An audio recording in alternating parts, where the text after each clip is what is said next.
सभी छोटे बड़े श्रोताओं को सुनीता भटनागर का प्यार भरा नमस्कार। ऑडियो स्टोरीज़ के हमारे चैनल कहानी जगत में आप सभी का स्वागत है। हिंदी कहानियों की श्रृंखला में आइए आज सुनते हैं मनोज रूपड़ा जी द्वारा रचित कहानी अनुभूति का शेष भाग। उस दिन इलाहाबाद का वह कार्यक्रम सिर्फ कार्यक्रम नहीं था, वादन सिर्फ वादन नहीं था और अनामिका की संगत सिर्फ संगत नहीं थी। उस संगत ने एक नए भावबोध को जगाया था। एक नई समस्वरित उंगली ने एक पुरानी काली पट्टी से बंधी उंगली की कठोर रूक्षता और उसके स्थगन को सहलाया था। उस प्रस्तुति के बाद कार्यक्रम के समापन और सभी कलाकारों के अभिवादन के पश्चात उनकी संगीत मंडली को एकेडमी के जलपान गृह में सम्मानपूर्वक आमंत्रित किया गया था। अनामिका चाय के टेबल पर उनके सामने बैठी थी। उसके दोनों हाथ टेबल पर थे और वे एक बार फिर उसके दाएं हाथ को निहार रहे थे। अनामिका बहुत देर से यह महसूस कर रही थी कि कुछ हो रहा है, कुछ ऐसा जो पहले कभी नहीं हुआ। उसके नारी सुलभ सहज बोध ने उस्ताद के उस वक्त के मनोभावों को शाब्दिक रूप से नहीं लेकिन आंशिक रूप से समझ लिया था। आप मेरे बजाने के ढंग को बहुत गौर से देख रहे थे। क्या मैं स्वरों को ठीक तरह से मिला नहीं पा रही थी? नहीं, तुम्हारे स्वरों में कोई दोष नहीं था। दरअसल मैं तुम्हारा वादन नहीं सुन रहा था, तुम्हारी उंगलियों को देख रहा था। तुम्हारी उंगलियां तानपुरे को सिर्फ ध्वनित ही नहीं कर रही थी बल्कि उसे सुशोभित भी कर रही थी। अनामिका इस प्रशंसा से इतनी शर्मा गई कि औपचारिक रूप से धन्यवाद देना भी उसे याद नहीं रहा। कार्यक्रम शुरू होने से पहले पूरी संगीत मंडली का परिचय करवाया गया था, लेकिन मैं जरा देर से स्टेज पर पहुंचा था, इसलिए मैं अभी तक तुम्हारे नाम से परिचित नहीं हूँ। जी, मेरा नाम अनामिका है। अनामिका ने जैसे ही अपना नाम बताया, सुजॉय ने कुछ कहने के बजाय अचंभित होकर दायां हाथ अपने होंठों पर रख दिया। वे कुछ देर सुखद आश्चर्य से उसे देखते रहे, फिर गहरी सांस ली और सिर झुकाकर मन ही मन मुस्कुराने लगे। क्यों, क्या हुआ? आप मेरा नाम सुनकर चौंक क्यों गए? अनामिका ने सुकोमल मुस्कुराहट के साथ पूछा। सुजॉय ने कुछ छुपाने वाले भाव से कुछ नहीं कहा और मुस्कुराते हुए चाय का कप उठा लिया। लीजिए, चाय पीजिए। उन्होंने खड़े होकर बड़े अदब से चाय का कप पेश किया। अनामिका ने थोड़े संकोच के साथ चाय उनके हाथ से ले ली। आप कब से संगीत से जुड़ी हैं? कुर्सी पर बैठते हुए सुजॉय ने पूछा। पहले आप मुझे ये बताइए कि अपनी बातचीत की शुरुआत में आपने मुझे तुम कहकर संबोधित किया था और अब अचानक आप पर कैसे आ गए? बताऊंगा, बाद में बताऊंगा। पहले आप मेरे सवाल का जवाब दीजिए। नहीं, पहले आप मुझे बताइए कि आपने मुझे आप क्यों कहा? अनामिका ने रूठते हुए कहा। मैंने कहा ना, बाद में बताऊंगा। पहले आप बताइए, आपने संगीत कब से शुरू किया? मैं बचपन से संगीत से जुड़ी हूँ। मेरे पिताजी शास्त्रीय संगीत के विशेषज्ञ हैं। उन्होंने भारतीय शास्त्रीय संगीत पर और हमारे दौर के कई प्रमुख संगीतकारों पर लिखा है। क्या मैं उनका नाम जान सकता हूँ? विभूति नारायण मिश्रा। ओह, अच्छा, तो आप विभूति जी की बेटी हैं। मैं उन्हें जानता हूँ, उन्होंने मेरा भी इंटरव्यू लिया था। जी, मैंने वो इंटरव्यू पढ़ा था। अच्छा, आपने पढ़ा था? कैसा लगा आपको? बहुत अच्छा। आप अपने संगीत संबंधी विचारों में बहुत उदार हैं, लेकिन संगीत की दुनिया के भीतर जो अनेक विवादास्पद मुद्दे हैं, उन्हें उठाने का जोखिम उठाने में आप कभी पीछे नहीं हटते। संगीत कलाकारों के साथ होने वाले किसी भी तरह के अन्याय को आप बर्दाश्त नहीं करते। खास तौर पर शास्त्रीय संगीत में पिछड़े वर्ग और निचली जातियों के कलाकारों की अनुपस्थिति और उच्च वर्ग के प्रभुत्व को आपने बहुत गहराई से महसूस किया और इस भेदभाव को मिटाने में आपने बहुत बड़ी भूमिका भी निभाई है। अपनी इस प्रशंसा से प्रफुल्लित होने के बजाय वे कुछ देर अनामिका के चेहरे को देखते रहे। आपकी एक और बात मुझे उस इंटरव्यू में अच्छी लगी थी। सुजॉय बहुत ध्यान से उसकी बात सुन रहे थे। आपने कहा था कि हमारे मौजूदा गायन और वादन में मध्य लय का बहुत तेजी से क्षरण हो रहा है, जबकि मध्य लय ही संगीत का मूल आधार है। उसी संदर्भ में आपने ये भी कहा था कि अब गाने बजाने वाले संगीत के विभिन्न अंगों को समेटने के बजाय श्रोताओं से तालियां बजवाने के लिए बहुत जल्द द्रुत लय में चले जाते हैं और उनकी जुगलबंदियों में भी अक्सर उठा पटक के तमाशे नजर आते हैं। सुजॉय ने अनामिका की पूरी बात सुनने के बाद निश्वास छोड़ते हुए कहा। हम अक्सर यह भूल जाते हैं कि हर माध्यम का अपना एक अंतर्निहित स्वभाव होता है। हमारे संगीत का स्वभाव सरल सहजता का स्वभाव है। उसको बरतते समय गाने बजाने वाले को भी वैसा ही होना पड़ेगा। हमारा संगीत किसी को ऑब्सेशन की छूट नहीं देता, लेकिन माध्यम के साथ संबंध तो कई बार बनता बिगड़ता रहा है। माध्यम को समझने की प्रक्रिया में भी कभी कभी कुछ गलतियां हो जाती हैं। इन्हीं गलतियों से हम यह सीख पाते हैं कि किसी कृति को उसकी निष्पत्ति तक कैसे पहुंचाया जाए। बात सिर्फ इतनी सी है अनामिका जी कि जीवन हो या संगीत, सबसे बड़ी चीज है अनुभूति। किसी चीज को संप्रेषित करने से पहले यह देखा जाना चाहिए कि उस चीज की अनुभूति, उसका एहसास आपके भीतर कैसा है। अनामिका एकटक सुजॉय के चेहरे को निहार रही थी। स्वरों से आपका लगाव तब तक कारगर नहीं हो सकता जब तक जीवन और उसकी गहरी अनुभूतियों से लगाव ना हो। सुजॉय ने अपनी बात पूरी करने के बाद चाय का अंतिम घूंट हलक से नीचे उतारा और कप टेबल पर रख दिया। अच्छा, अब ये बताइए अनामिका जी कि आपने किसी एकल वाद्य या गायन के बजाय तानपुरे को ही क्यों चुना? अनामिका कुछ देर तक सोचती रही, फिर कहा, मेरा मूल माध्यम तो वैसे गायन था, लेकिन फिर मुझे लगा कि उसने अपनी बात अधूरी छोड़ दी। हाँ हाँ बोलिए, क्या लगता है आपको? नहीं, छोटा मुंह बड़ी बात हो जाएगी। अरे, ये कोई बात हुई? आप तो विभूति जी की बेटी हैं, आपको तो अपनी हर बात अधिकार पूर्वक कहनी चाहिए। सुजॉय की इस बात पर अनामिका और भी शर्मा गई। उसने अपने दोनों कान पकड़ लिए और इनकार में सिर हिलाने लगी। ठीक है, फिर मैं भी आपको नहीं बताऊंगा कि मैंने आपको एक बार तुम कहने के बाद आप कहना क्यों शुरू कर दिया। नहीं, मैं बताती हूँ। दरअसल मुझे ये लगता है कि किसी भी तरह का सोलो परफॉर्मेंस कभी न कभी हमें आत्ममोह की स्थिति में डाल देता है, लेकिन संगत करते रहने से आप इस स्थिति से बचे रह सकते हैं, है ना? इस जवाब को सुनकर वे कुछ देर सोच में डूब गए। उन्हें समझ में नहीं आया कि अनामिका के इस हैना का क्या जवाब दें। सॉरी सर, आप मेरी बात का बुरा तो नहीं मान गए? नहीं, ऐसी बात नहीं है। हम फिर कभी इस बारे में बात करेंगे। आपने अच्छा विषय उठाया है। चाय नाश्ते के बाद वे सब उठ गए। उन्हें सी ऑफ करने वालों में अनामिका भी थी। विदा होने से पहले उन्होंने सबको प्रणाम किया और अनामिका की तरफ प्यार भरी नज़रों से देखते हुए कहा, बहुत अच्छा लगा आपसे मिलकर। सर, एक बात पूछूं? अनामिका के चेहरे पर एक बार फिर शर्मीली मुस्कुराहट आ गई। मैं जानता हूँ आप क्या पूछना चाहती हैं, तो फिर बताइए ना। फिर कभी? नहीं, अभी बताइए। कहा ना फिर कभी। नहीं, अभी। सुजॉय उसकी इस बच्चों जैसी हट पर मुग्ध हो गए।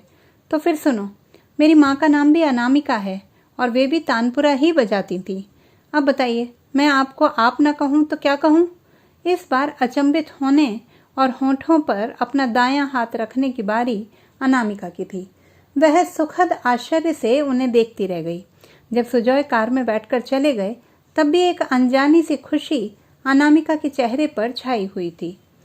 कार धीरे से आगे बढ़ी। कुछ दूर जाने के बाद जब कार कंपाउंड के गेट की तरफ जाने के लिए मुड़ी, तो उन्होंने मुड़कर अनामिका की तरफ देखा।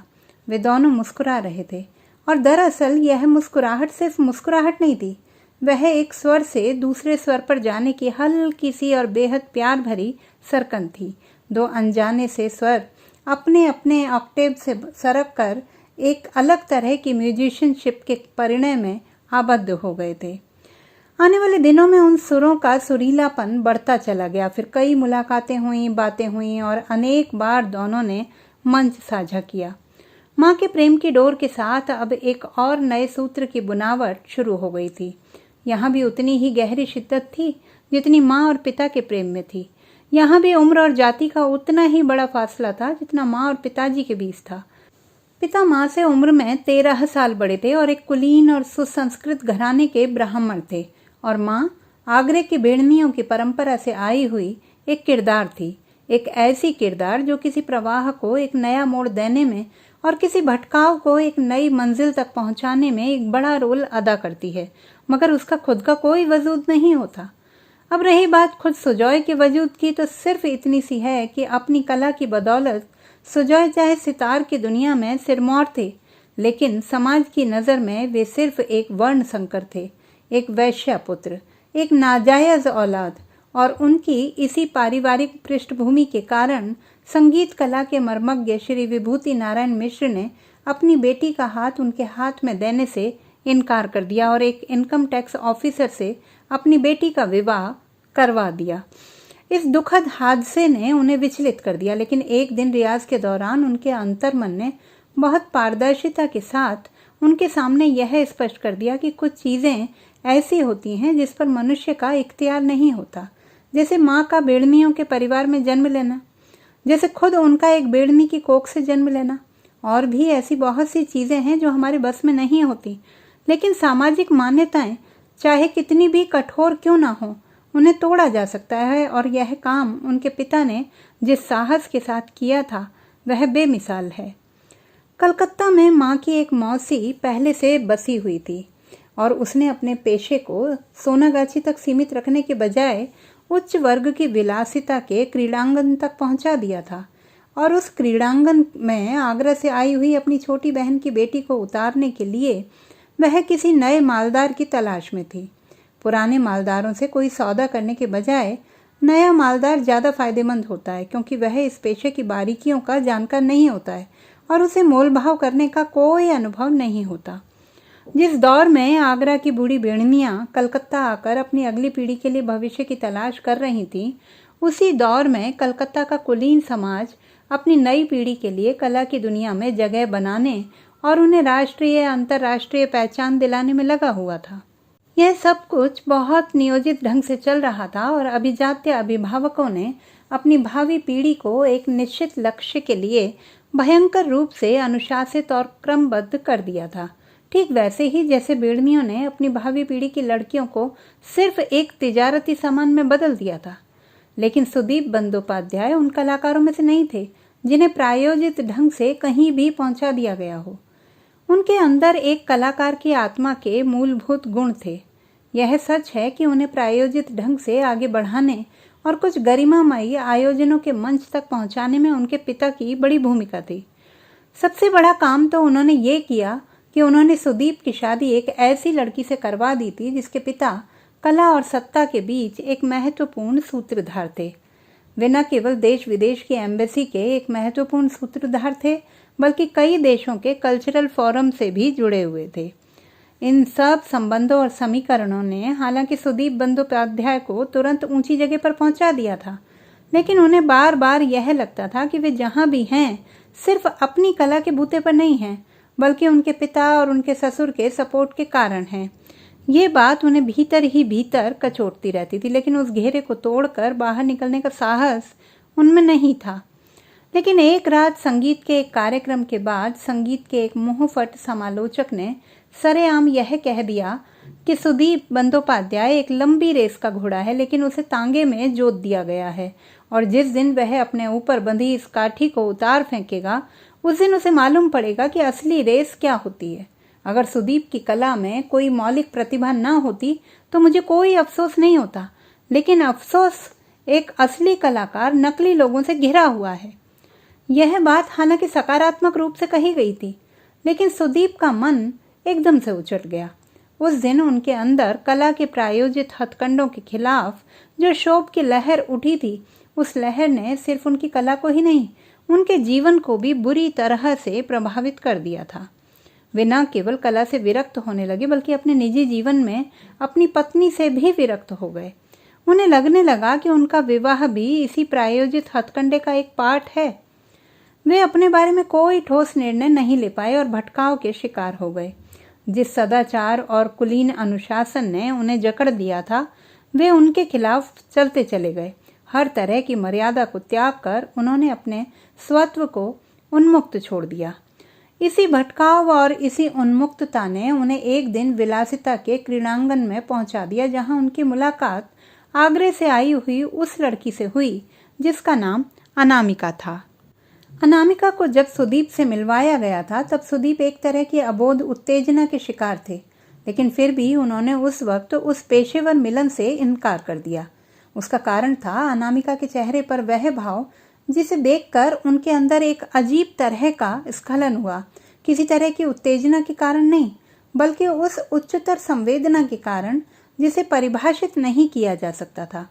वहां उस वक्त जो कुछ भी हुआ उसके प्रभाव ने उन्हें एक उदात्त प्रभाव की ओर मोड़ दिया और इसी प्रवाह ने आगरा से आई हुई उस 23 साल की युवती के भविष्य को विलासिता के क्रीड़ांगन से निकालकर शांति निकेतन पहुंचा दिया।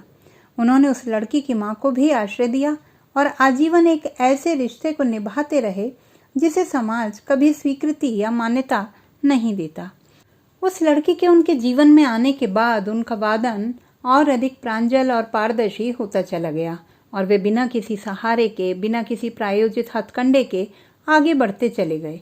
जैसे जैसे उनके संगीत की गुणवत्ता बढ़ती जा रही थी, वैसे वैसे उस अबोध लड़की के प्रति उनका प्रेम बढ़ता चला गया और जब वह शांति निकेतन से अपने गायन की शिक्षा पूरी कर बाहर आई तो दोनों साथ साथ रहने लगे, बिना किसी शर्त के, बिना किसी सामाजिक रीतियों का पालन किए। वे अपने संगीत कार्यक्रमों में भी साथ साथ रहते थे, लेकिन माँ ने पिता की अनेक विनतियों के बावजूद एक गायिका के रूप में अपनी प्रस्तुति कभी नहीं दी। वे उनके साथ मंच पर सिर्फ तानपुरा बजाती थीं। सार्वजनिक रूप से उन्होंने कभी अपना गायन पेश नहीं किया। वे सिर्फ अपने प्रियतम के लिए गाती थीं। उनके गायन के एकमात्र श्रोता सिर्फ सुदीप बंदोपाध्याय थे। उन संबंधों के परिणाम जो हो सकते थे वही हुए।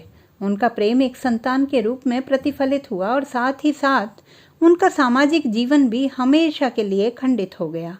वे बंदोपाध्याय परिवार की विरासत से भी वंचित हुए और साथ ही साथ उन्हें एक ऐसे स्वत्व की प्राप्ति हुई जिसका मूल्य विरासत में मिलने वाली संपत्ति से ज़्यादा था। अपने समाज के प्रति, अपने रोष और अपनी प्रियतमा के प्रति अपने प्रेम को व्यक्त करने के लिए उनकी सबसे बड़ी प्रतिक्रिया यह थी कि उन्होंने अपने बेटे के नाम के आगे बंदोपाध्याय लिखवाने के बजाय बेड़िया लिखवाया। यह जाति सूचक शब्द बेड़मियों की जाति का प्रतिनिधित्व करता था।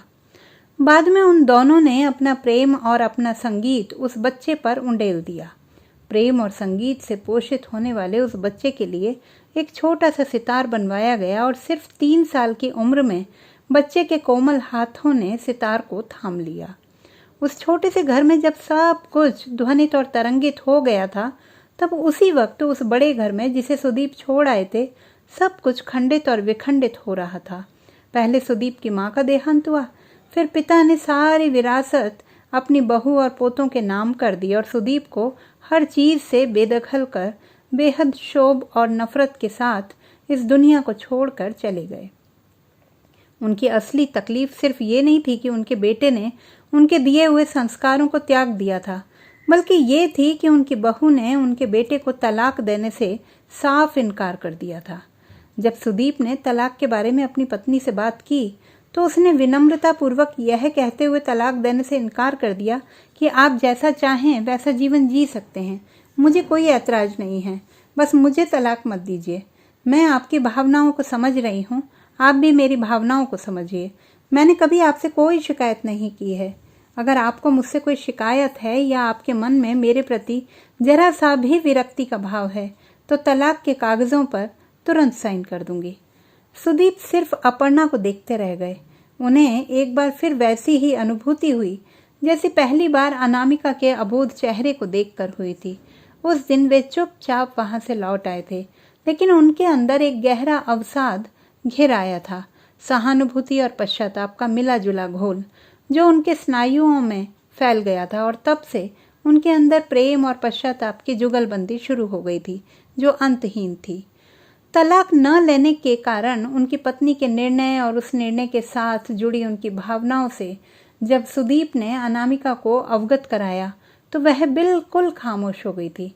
फिर उसके अंदर कुछ घुमड़ने लगा, लेकिन उस वक्त की अपनी भावनाओं को उसने व्यक्त न होने दिया। सुदीप पहले ही जीवन के एक और दूसरे पहलू के नाजुक संतुलन के बीच की कड़ियों की भावाकुलता में अस्थिरता से दिखाई दे रहे थे। दूसरे दिन अनामिका सुदीप से इजाज़त लेकर बड़े घर चली गई। वह पहली बार बड़े घर में आई थी और पहली बार सुदीप की पत्नी से मिलने जा रही थी। सुदीप ने उसके आने की सूचना पहले ही भेज दी थी। नियत समय पर जब उसने दरवाजे की कॉलबेल बजाई तो दरवाज़ा खुद सुदीप की पत्नी अपर्णा ने खोला। उन दोनों ने एक दूसरे को आमने सामने पहली बार देखा था। अनामिका? अपर्णा ने प्रश्न सूचक दृष्टि से विनम्र निगाह से पूछा। अपर्णा दी। अनामिका की आंखों में एक सहमा हुआ सा भाव था। अपर्णा ने कोई जवाब देने के बजाय मुस्कुराकर उसका हाथ थाम लिया और उसे अपने कमरे में ले आई। कमरे का दरवाज़ा बंद करते ही उसने अनामिका के दोनों कंधों पर हाथ रख दिए। सुजॉय को अपने साथ क्यों नहीं लाई? अपर्णा की आंखों में एक मीठी सी शिकायत थी। जवाब में अनामिका कुछ कह नहीं पाई, सिर्फ उसकी आंखें भीग गईं। लेकिन इससे पहले कि आंसू बहने लगते, अपर्णा ने उसे गले से लगा लिया। मेरे बारे में ऐसा कुछ मत सोचना अनामिका। मेरे मन में न तो तुम्हारे लिए कोई शिकायत है न उनके लिए। सुदीप आज भी मेरा उतना ही सम्मान करते हैं और मैं भी उनकी भावनाओं की बहुत कद्र करती हूँ। ऐसे लोग अब इस दुनिया में बहुत कम बचे हैं जो अपनी कला में और अपने जीवन में कोई फर्क नहीं कर पाते। वे कुदरत के अबोध शिशु हैं। हमें उन्हें दुनियादारी से बचाकर रखना चाहिए। पहले ये सिर्फ मेरी जिम्मेदारी थी, अब तुम भी हमारे जीवन में शामिल हो गई हो। अब तुम्हें भी उनका ध्यान रखना पड़ेगा। मुझे कुछ समझ में नहीं आता अपर्णा दी, मैं बहुत छोटी हूँ। तुम्हें कुछ सोचने समझने की ज़रूरत नहीं है अनामिका। तुम जैसे अपने बच्चे का ध्यान रखती हो ना, बस वैसे ही सुदीप का भी ध्यान रखो। एक माँ हमेशा यह जानती है कि उसका बच्चा क्या चाहता है। लेकिन मैं हमेशा तुम्हारे साथ हूँ। मैं जानती हूँ कि आपके मन में मेरे लिए ऐसा कुछ भी नहीं है, लेकिन लोग तो यही कहेंगे कि लोग क्या कहते हैं, तुम इस बारे में कुछ मत सोचो, अपर्णा ने ऊंची आवाज में कहा। मेरे अलावा किसी को कुछ कहने का हक नहीं है। तुम सिर्फ सुदीप का और बच्चे का ध्यान रखो। क्या मुझे यह हक नहीं है कि मैं आपका भी ध्यान रखूं? इस सवाल पर अपर्णा कुछ देर चुप रही। उसका सिर नीचे झुका रहा। फिर जब कुछ कहने के लिए उसने सिर उठाया तो उसे अनामिका की डबडबाई हुई आंखें दिखाई दीं और तब कुछ कहने के बजाय उसने अनामिका को अपनी बाहों में ले लिया। और यह आलिंगन सिर्फ आलिंगन नहीं था, यह एक अलिखित अपरिभाषित अनुबंध था जिसमें काली स्याही से नहीं, आंसुओं से यह लिखा गया था कि हम सब एक दूसरे का ध्यान रखेंगे। उसके बाद जिंदगी यूं ही चलती रही। अनामिका की माँ वापस आगरा चली गई। वह नहीं चाहती थी कि उसकी और उसके पारंपरिक पेशे की पृष्ठभूमि की छाया अनामिका के भावी जीवन पर पड़ती रहे। उसके बाद सुदीप, अपर्णा और अनामिका ने एक अदृश्य त्रिवाद में अपनी अपनी सरगम पिरो दी। लेकिन इस त्रिवेणी सरगम में एक स्वराघात ऐसा भी था जिसे तीनों महसूस तो करते थे, पर उसे ठीक तरह से पहचान नहीं पाते थे। तीनों को अक्सर यह महसूस होता था कि उनके प्रगाढ़ प्रेम और उन स्नेह में, उनके तरंगित और स्पंदित होने वाले वादन और जीवन में कहीं कुछ ऐसा है जो उनकी लय में बाधा डाल रहा है। शुरू में संदीप को यह समझ में नहीं आया कि इस बाधा का कारण क्या है, लेकिन उनके अवचेतन के महीन रेशों में वह चीज़ धीरे धीरे अपना विकास कर रही थी। और एक दिन जब रियाज के दौरान वे बिल्कुल ट्रांस की स्थिति में थे, तब बंद आंखों के सामने अपर्णा का चेहरा उभर आया और उन्हें पहली बार महसूस हुआ कि अपर्णा की उदारता और उसके उदात्त प्रेम ने उनके मन में एक हीन ग्रंथि बना ली है। पहली बार यह लगा कि अपर्णा के सात्विक और कोमल मनोभावों की वे उतनी कद्र नहीं कर पाए जितनी अपर्णा हमेशा करती आ रही है। दूसरी तरफ अपर्णा भी कुछ अलग तरह की अनुभूतियों से गुजर रही थी। अपर्णा, जो अनामिका के लिए हमेशा एक मार्मिक संवेदनशीलता से भरी रहती थी, जिसने अनामिका के बच्चे को गोद में लेने और उसे चूमने में कभी किसी तरह के परायेपन को महसूस नहीं किया था, लेकिन वह खुद भी नहीं जानती थी कि उसके अवचेतन में और भी कोई चीज़ धीरे धीरे आकार ग्रहण कर रही है। उस चीज़ को हालांकि स्पष्ट रूप से ईर्ष्या के रूप में नहीं देखा जा सकता था, लेकिन उसके प्रभाव से उसकी उदात्त भावनाएं कहीं न कहीं संक्रमित हो रही थीं। इसी त्रिकोण में अनामिका की अनुभूतियां थीं और यहाँ भी वही अंतर्द्वंद्व था। वह अपर्णा दी को अपनी माँ से भी ज़्यादा प्यार करती थी, लेकिन रिश्तों के इस फैलाव में और इतनी सघन और गहरी संवेदना में कोई चीज़ ऐसी थी जो उसे उदास और अकेला कर देती थी। और बावजूद इसके कि तीनों ने अपने अपने अंतर्मन को एक दूसरे के लिए विसर्जित कर दिया था, उनके भीतर का एक हिस्सा ऐसा भी था जो पूरी तरह से डूब नहीं पाया था। वे बार बार अपनी निजी धुन से संगत की ओर और फिर संगत से धुन की ओर आते जाते रहे, और इस आवाजाही का स्वरूप जितना सृजनात्मक था उतना ही निषेधात्मक भी था। लेकिन इस त्रिकोण के बीचों बीच एक बिंदु था जहाँ तीनों की भावधाराएं एक साथ मिल जाती थी, और वह बिंदु था छोटा सितार वादक सुजॉय। सुदीप और अनामिका जब देश विदेश में कार्यक्रम देने जाते थे, तब उनका नन्हा सा बेटा अपनी बड़ी माँ की गोद में बैठकर सितार बजाया करता था, और उस बच्चे की बड़ी माँ अपर्णा उसे उतने ही प्यार से सरगम सिखाती थी जैसे कोई भी माँ अपने बच्चे को दूध पिलाती है। अलग अलग और मिली जुली अनुभूतियों के बावजूद इन संबंधों का निर्वाह तब तक चलता रहा जब तक अपर्णा के बच्चे बड़े नहीं हो गए। दोनों लड़के बचपन से बिगड़ते जा रहे थे और बड़े होते ही यह बिगाड़ सिर्फ बंदोपाध्याय परिवार तक ही सीमित नहीं रहा, बल्कि उन्होंने निर्ममता पूर्वक उस त्रिकोणात्मक संबंध पर हमला कर दिया। उन्होंने बारी बारी से तीनों को अपमानित करना शुरू कर दिया और एक बार तो संगीत के कार्यक्रम के दौरान दोनों ने भरी सभा में उन पर और अनामिका पर कीचड़ उछाल दिया और वे तब तक कीचड़ उछालते रहे जब तक उनकी माँ ने अपनी पूरी जायदाद उनके नाम न कर दी। इस लालच और अपमान को सुदीप सह नहीं पाए। वे अंदर ही अंदर सुलगते रहे और घुटते रहे और इस स्नायुविक घुटन ने एक दिन उनकी सांसों को अवरुद्ध कर दिया। वे यमन बजा रहे थे और राग की द्रुत लय में पहुंचने के बाद अपने माता पिता के उन अपमान से भरे दिनों को याद कर रहे थे। वे उस घुटन को महसूस कर रहे थे जो उनके पिता ने महसूस की होगी। वे उन आंसुओं को बहते हुए देख रहे थे जो पिता की मृत्यु के बाद माँ और बड़ी माँ की आंखों से बहे थे और अंत में द्रुत लय वहां पर जाकर समाप्त हुई जहां माँ ने पिता के काले कफन से एक टुकड़ा फाड़ लिया था। राग यमन समाप्त हो गया और पूरा रॉयल अल्बर्ट हॉल तालियों की गड़गड़ाहट से गूंज उठा। तालियों और वाहवाहियों की इन्हीं आवाज़ों ने उन्हें उनकी स्मृतियों से बाहर निकाला। उस दिन अपनी प्रस्तुति देने के बाद वे किसी से कुछ नहीं बोले। उन्होंने सिर्फ अनु से कहा, बेटे अब मैं आराम करना चाहता हूँ। अनु ने सहमति में सिर हिलाया और उनसे मिलने के इच्छुक उत्साही श्रोताओं की भीड़ से उन्हें बचाते हुए उनके होटल में उनके कमरे तक छोड़ आई।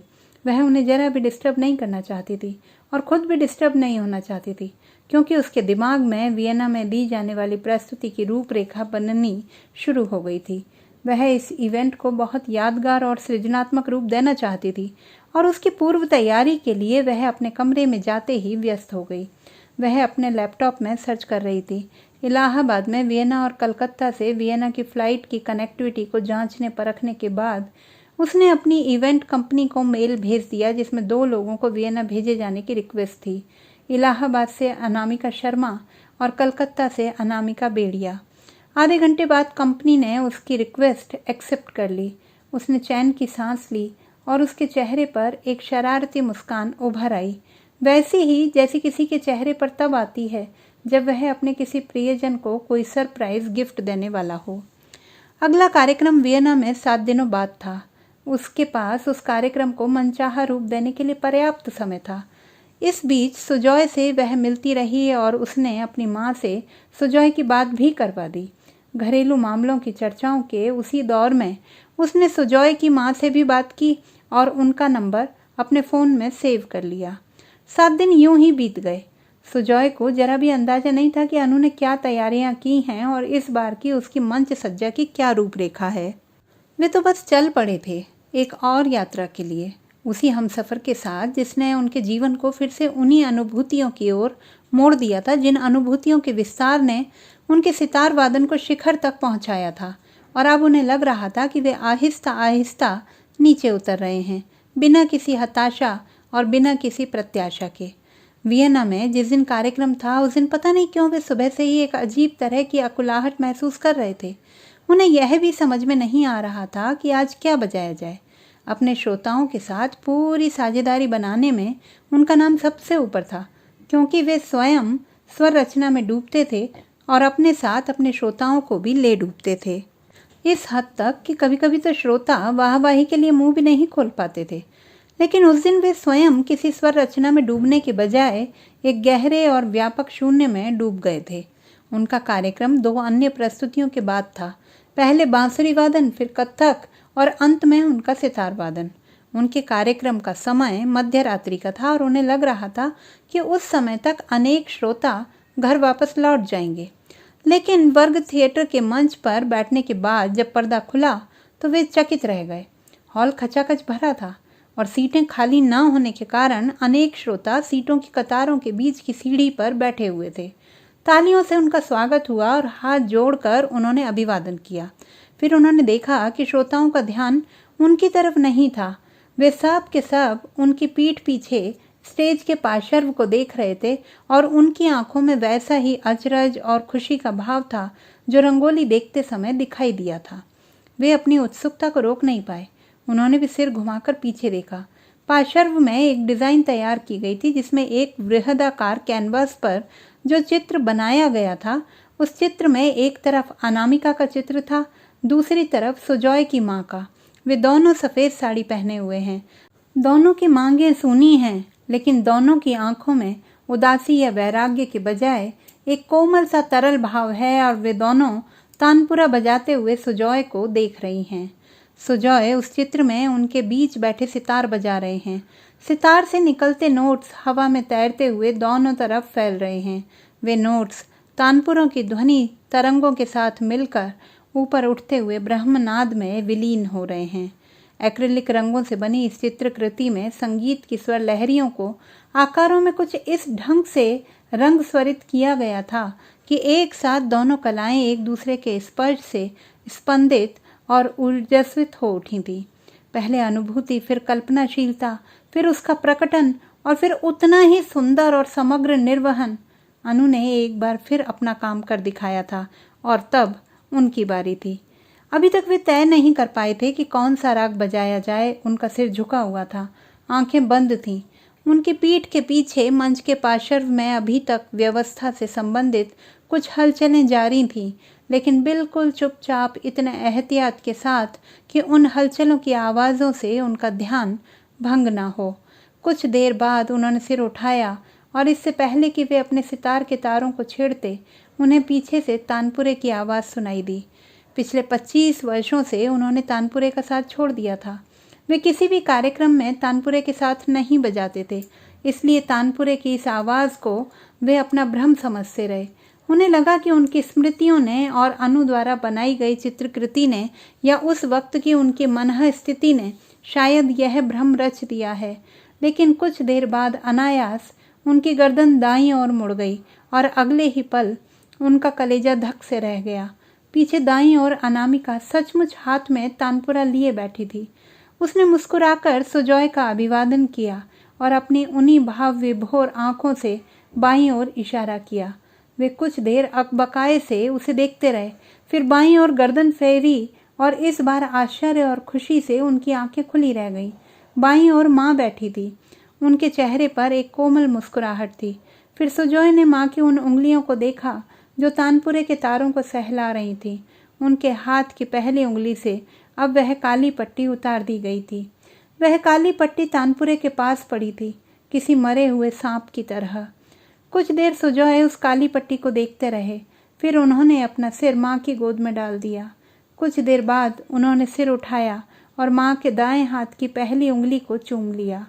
माँ ने कई सालों बाद उसे अपने दाएं हाथ से आशीर्वाद दिया और फिर उस ओर इशारा किया जहां अनु खड़ी थी। उन्होंने अनु की ओर देखा।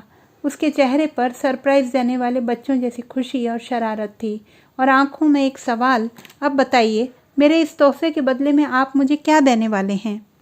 सुजॉय ने भी सिर हिलाते हुए आंखों ही आंखों में जवाब दिया, वही जो तुम चाहती हो। फिर उन्होंने माइक हाथ में लिया और भरे हुए गले से उद्घोषणा की, राग सोहनी। सबसे पहले अनु ने ताली बजानी शुरू की और फिर पूरा हॉल तालियों की गड़गड़ाहट से गूंज उठा और तब उनकी उंगलियां सितार के तारों पर चलनी शुरू हुईं। कुछ देर वे अपने साज को लय में लाने की कोशिश करते रहे। फिर उन्होंने श्रोताओं को संबोधित किया, इस राग को आज हम त्रिताल मध्यलय से शुरू करेंगे। दरअसल इस राग की प्रकृति ही कुछ ऐसी है जो विलंबित में कुछ ज़्यादा देर ठहर नहीं पाती। इसका विस्तार सप्तक के मध्य और अंत में ही अधिक सजता है। फिर उन्होंने एक बार मुड़कर अनामिका को देखा जो अपनी आंखें बंद किए हुए तानपुरे को स्वरबद्ध करने लगी थी। वे उसे देखने के बाद एक बार फिर श्रोताओं से मुखातिब हुए। जीवन में भी इसी तरह कुछ चीज़ें पीछे छूट जाती हैं। जो बीत चुका है वह विलंबित के विस्तार में खो चुका है, लेकिन जब हम मध्य लय में आते हैं तो विलंबित को पूरी तरह विस्मृत नहीं कर पाते।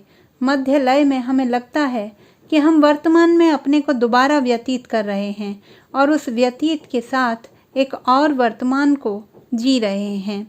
जब तक वे श्रोताओं से मुखातिब थे तब तक दोनों तानपुरे स्वरबद्ध हो चुके थे। उन स्वरों को सुनकर उनके अंदर बजाए जाने वाले राग की मधुर छवि अंकित हो गई और स्वर समूहों के निर्माण और उसमें लय के भराव की पर्याप्त स्थान मिलने की संभावना बन गई। और फिर जो संगीत बजाया गया वह सिर्फ संगीत नहीं था, वह एक उपहार था, सिर्फ उनके लिए नहीं जो एक दूसरे से प्रेम करते थे, उनके लिए भी जो उस वक्त उस प्रेम के साक्षी थे।